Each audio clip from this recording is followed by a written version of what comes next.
Abduct 15 mourners were killed and several others abducted when suspected Boko Haram terrorists attacked Kwaple village near Chibok local government area of Borno state.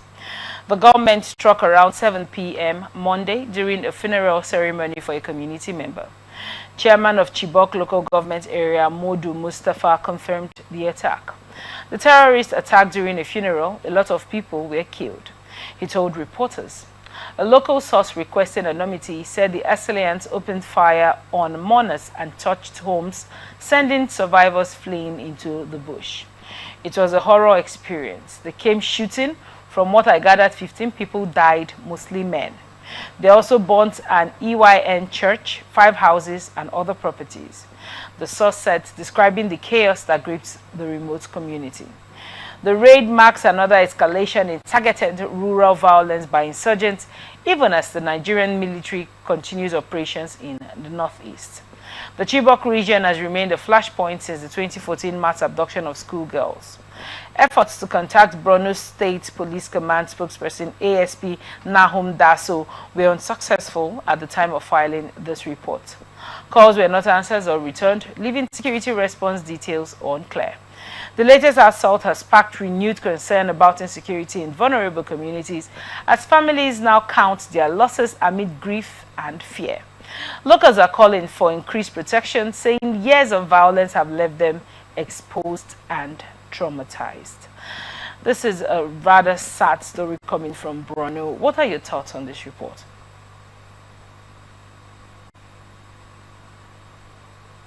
I'm actually disappointed in security. Not disappointed in the people that go to fight these guys for us, that is the soldiers, but more disappointed at the government in where insurgency, Boko Haram. It's almost 10 years more now, and we still haven't been able to handle this situation.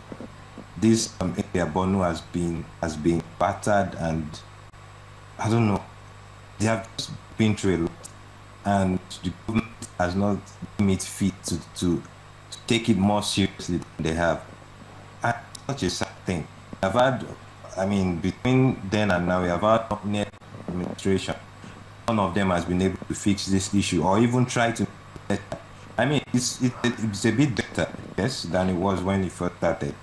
But still, look at this. Imagine waking up in the middle of the night, or just sitting down and next thing, air gunshots around you, will falling and dying. It's not even. I don't know the psychology of people in that area would be at this point in time, and I just feel so disappointed in our government that they are not taking this seriously. Like I said, security is the most important thing. Is the most important element in a country.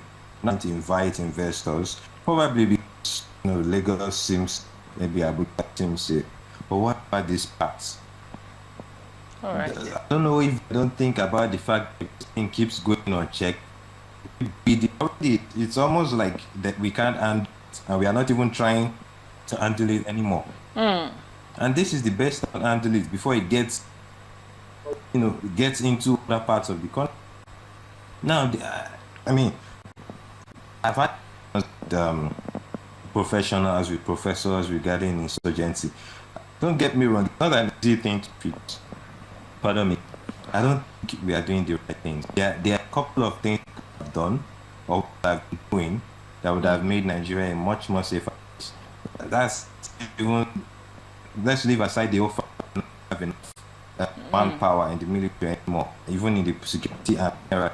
But now let's talk about the borders. Our borders are not safe. Let's talk about the ungoverned spaces. There's so much space or landmass in Nigeria that the government doesn't know exist.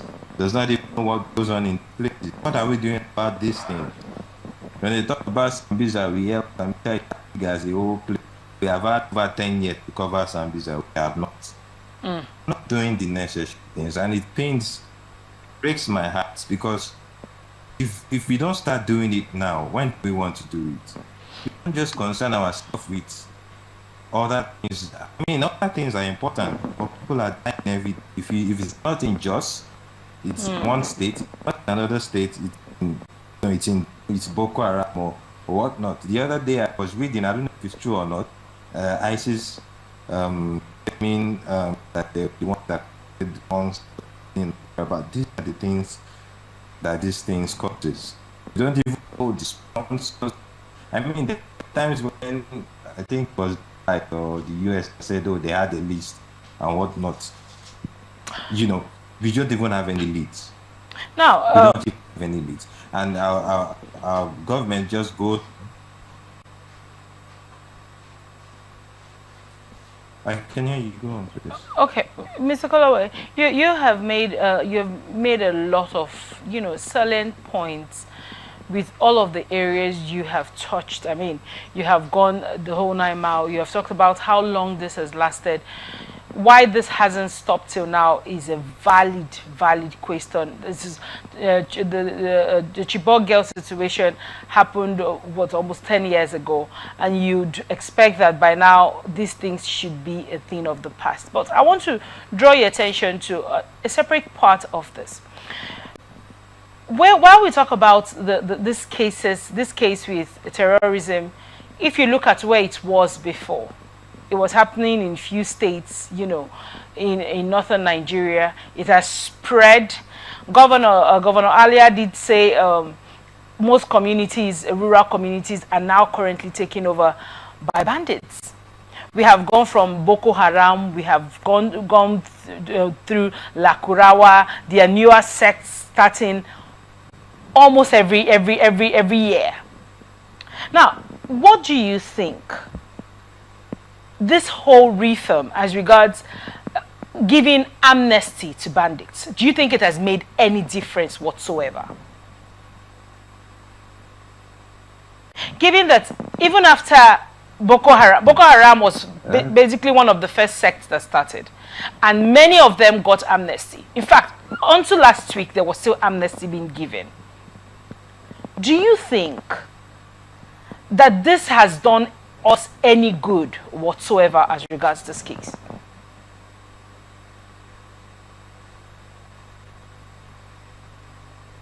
Obviously, not done us any good. Yes, this issue is going. It has not done us any good. I mean, the concept of amnesty, it's an amazing one.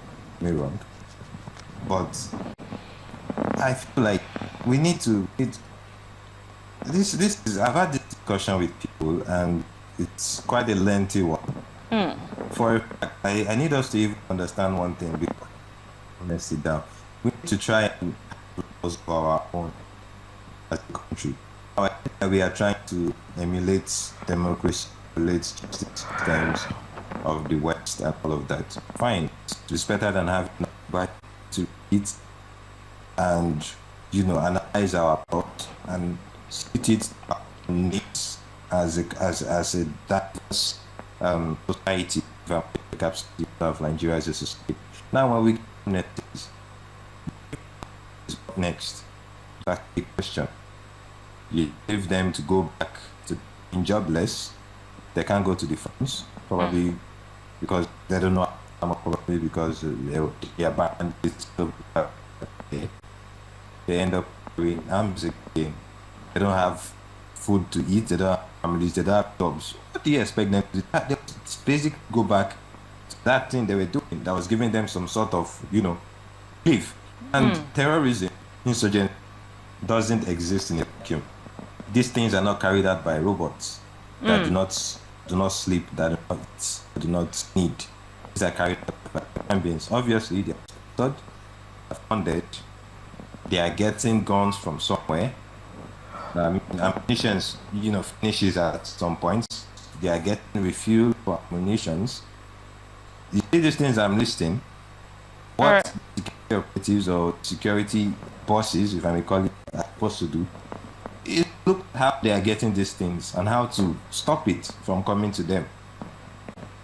I mean, amnesty is okay, but for me, I think amnesty has done us good. And when these people are caught, they have killed for crying out loud. Let them face the justice that should be. If amnesty should be given, I feel like amnesty should be given in a case where maybe the government feel probably part of the cause for this crimes were committed, or these terrorism crimes were committed, was partly their fears, because feel like we didn't equip these people enough. We feel like we didn't provide them with education, or just like when the militancy whole thing was still, in this thing back.